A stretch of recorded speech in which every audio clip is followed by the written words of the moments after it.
السلام علیکم ورحمۃ اللہ وبرکاتہ۔ میرا نام کلثوم ہے اور میں آج آپ کے سامنے سیرت النبی کے عنوان پر کچھ باتیں بتانے جا رہی ہوں۔ سیرت النبی امتحان پاکیزہ موضوع ہے۔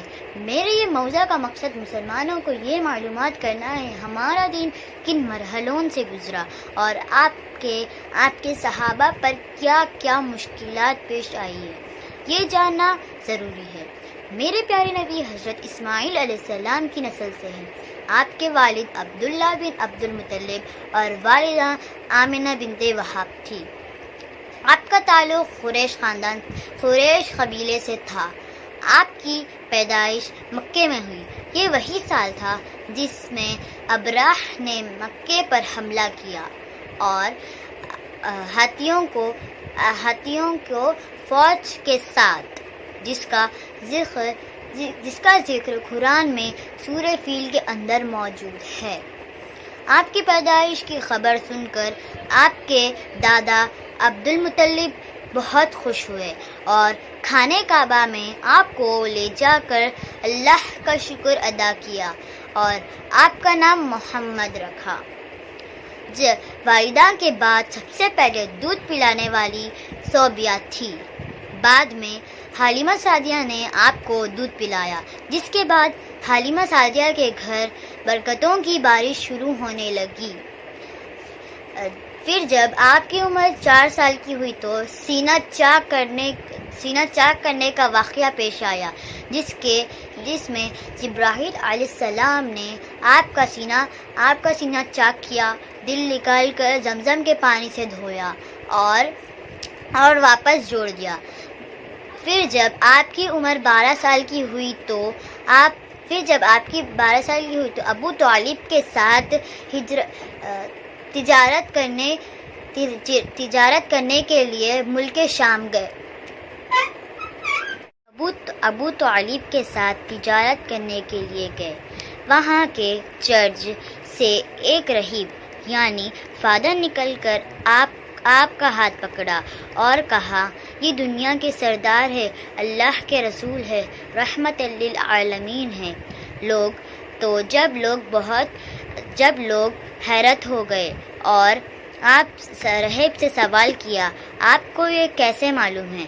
جب راہب نے جواب دیا، جب تم لوگ گھاٹی سے واپس یہاں پر ادھر ظاہر ہوئے تو کوئی پتھر یا درخت ایسا نہ ہو جو آپ کے سامنے نہیں جھکا ہو۔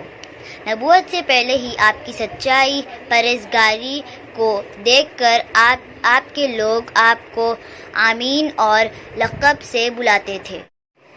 اسی امانت داری کی وجہ سے آپ کو خدیجہ رضی اللہ تعالی عنہا نے اپنی مال کی تجارت کے لیے ملک شام رواں کیا، جس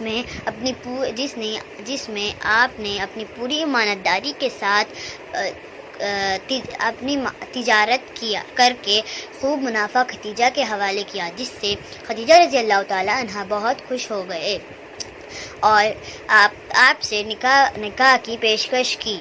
پھر آپ نے نکاح قبول کیا اور آپ دونوں کا نکاح طے ہوا۔ خدیجہ رضی اللہ تعالی عنہا آپ کی پہلی بیوی تھی اور آپ نے خدیجہ رضی اللہ تعالی عنہا کی زندگی تک کسی اور سے نکاح نہیں کیا۔ آپ نبوت سے پہلے سلیم العقل، پاک دامن اور بھرپور قوت کے مالک تھے۔ آپ درست سوچ، صحیح نظر، بہترین اخلاق اور عمدہ عادت کے بلند نمونے تھے۔ پھر جب آپ بڑی سے رحم کرتے تھے، لوگوں کا بوجھ اپنے سر لیتے تھے، کنگال کی ایسی مدد فرماتے تھے کہ وہ مالدار ہو جاتا تھا اور مہمان کی ایسی اچھی میزبانی کرتے تھے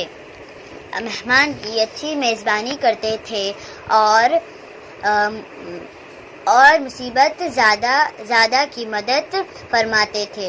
پھر جب آپ کی عمر 41 سال تھی، تب رمضان کا مہینہ غار ہیرا میں آپ غار ہرا میں آپ پر پہلی وحی نازل ہوئی جو جبرائیل علیہ السلام لے کر آئے، اور وہ آیت تھی اقرأ بسم ربک الذی خلق خلق الانسان من علق اقرأ وربک الاکرم الذی علم بالقلم علم الانسان ما لم يعلم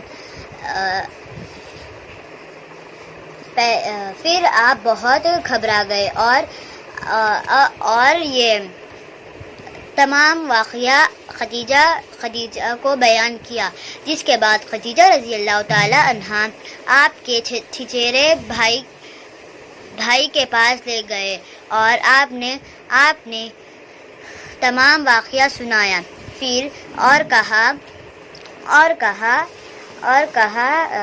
کہ آپ پر وہی فرشتہ وہی لایا جو موسیٰ پر نازل ہوئی تھی،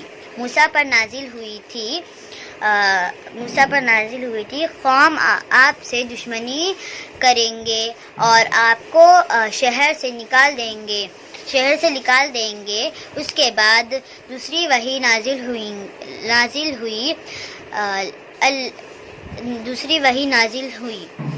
پھر وہی سلسلہ چلتا رہا۔